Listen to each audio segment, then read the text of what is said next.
Good afternoon again. My name is Nighthawk, and I'm here to discuss the concepts of building and large shipbuilding. This video will cover primarily dealing with certain tools that will allow you to build both in capital ship size as well as detailed building. Whether you're building something as small as the TIE interceptors and bomber and TIE Advanced and TIE Fighter that I have here, where you're looking to put in great detail to each of the props, or this Millennium Falcon here, where again we have medium size with detail, but we have a lot of mixing of SBE props as well as mod bridge, med bridge, and some old SB2 props. In the event of this particular dreadnought, this is my Kraken dreadnought, you have a mixture of 188 different props, some from multiple styles and differing versions of the game and the mod. So it's important to understand how to place these props effectively to minimize server lag. Here's another example of a carrier ship that has multiple different genres of props attached to it, and how you can mate these things together to make beautiful and interesting creations. So we're going to get rid of all this for right now, and we're going to begin the process of learning to use these tools. So the first tool that we're going to work with here is the precision tool. So the precision tool can be found under Tools, Precision. The precision tool actually works quite simply by enabling you the ability to move one prop to another prop and create a temporary weld while using the grid to weld it. Now, a lot of people will ask about the Smart Weld tool. The Smart Weld tool does in many ways the same thing, but it's a great deal more limited and it's a lot more permanent. For instance, if I do a precision move of something, so we're going to do a precision move of this item right here, and we're going to put the item over here. We're going to select move first. We're going to put this item right over here attached to this item. And I put it in there crooked. Dang it.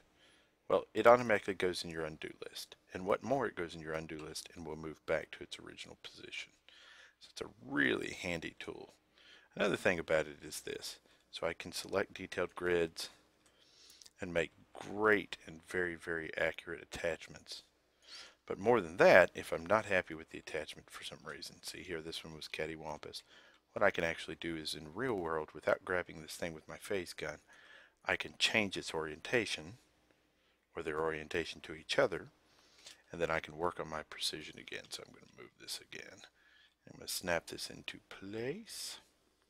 This will not be an exact move because we didn't exactly hit it on 100% the nose there. But now we have a much more square, more effective looking prop tied to that other prop. Now, the apply option that you saw here earlier allows you to rotate a prop to the world. It also allows you to do other things such as freeze it, disable the shadow on it. This is a big one in capital shipbuilding. If you can disable the shadow on your props, it prevents them producing what FPS lag that people usually complain about when looking at another ship. And of course, entire contraption mode means that anything that I shoot connected to that target will automatically be aligned. It's a great tool to use, but we're going to focus more right now on the move tool. So the best options to have selected with the move tool are your ability to rotate the target, the ability to push it, the snap distance, and all of these things are going to be, for now, going to be set at the minimum. You notice all the sliders are over the way to light. Freeze targets, no collide targets, and auto align with the world. So first thing we're going to talk about is the push. So the push tool enables you to push a target a certain move amount and any target attached to it by the depth that you select. So I can, if I crank that bad boy all the way up, we push a lot. Down at the minimum setting, of course, we push just a little. This is nice for kind of elbowing something into place if you've gotten it out of alignment. Addition, there is a rotate tool. If I select a prop and rotate it, it will rotate in real world against the prop that I'm looking at right now. This is kind of a nice tool to use. It does a good job of enabling you, like typically people will put down nodes and the node always ends up in a north-south orientation, just as an example here. Well, you can use that rotate tool to take that precision tool and rotate, and you can then turn that node back on its head. It enables you to use that as a resource box or a resource generator. Oops, we over rotated a little bit, but you can turn that resource node with that, and that is right handy. And again, all of those options go in the undo list. So that's just a basic overview of the precision tool. It's one of my favorite building tools. It allows you to assemble things quickly and easily and very, very accurately. The next tool that we're going to discuss is actually one of the most simple tools to use in the game, but it's very limited. And that's going to be the part spawners and part assembler tools. So the part spawner and part assembler tools allow you to choose from a selection of Spacebuild props and then assemble those props. So for argument's sake here, we're just going to grab a couple of holes. We're going to throw them on the ground. So with the precision tool, of course, you'd have to come up here and you'd have to select the detailed spot on this prop, and you can join it here.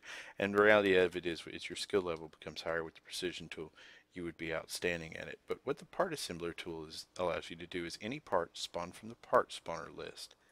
You can take the part assembler tool by following the instructions in the upper left hand corner.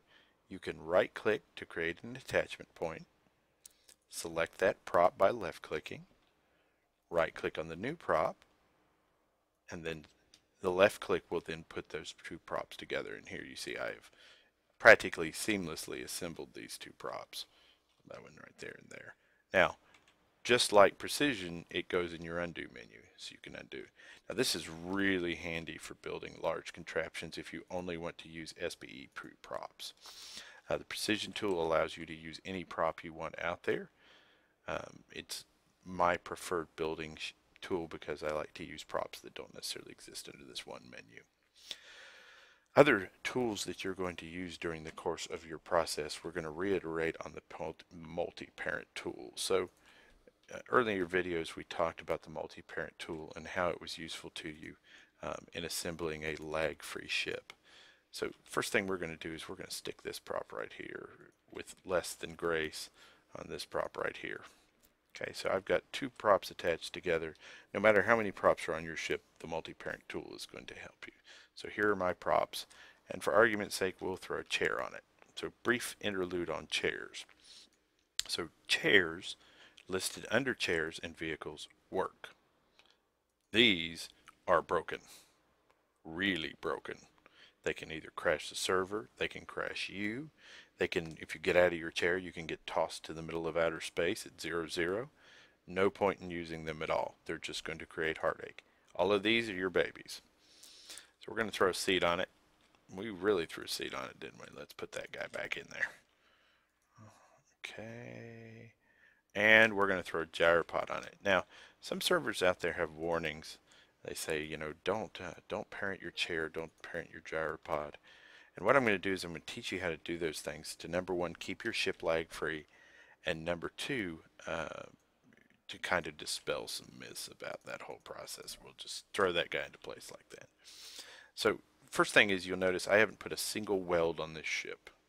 Okay. And what we're going to do now is we're going to use our multi-parent tool under your tools constraints. I'm going to select no collide, disable collisions, set weight, and disable shadows. I'm going to hold the shift and left click on my contraption. Then I'm going to right click on the prop I want to be the parent prop. In general, it's a fabulous idea for your parent prop to have the gyropod attached to it. Then I'm going to right click on the parent prop, and now all of these props will be one prop. I can sling these bad boys around, I can do whatever I want, and these will always be one props. But you notice that the physics disappear on this prop right here. The parent prop becomes the primary prop, and you can actually see that in this instance this one has no collisions disabled. I can re-enable the collisions on it. It will not recollide with the world, but that does mean that weapons fire will actually damage it, which is key and something that we'll discuss as we go forward into it. So now we're going to work with our props and work with our setups for our ship. Anytime you have a ship set up on any Spacebuild server, you must multi-parent it, and you can see why. This is a world of different from this.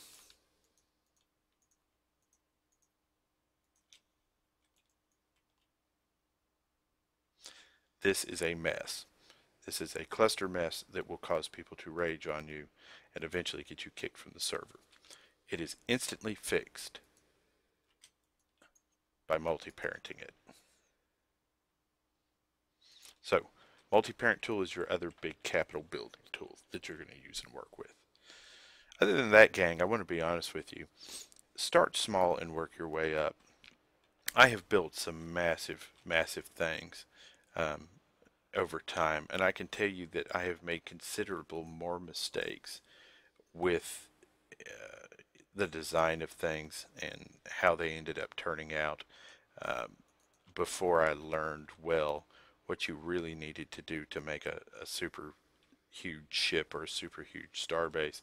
Um, in this particular instance right here, this is a ultra giant starbase that I designed, and to be honest with you, it took me forever to learn what was required to make something this big that would not lag a server. You'll see that I use the exact same techniques. So for instance, the first thing I'm going to do is I'm going to disable all the shadows on this thing. Bang!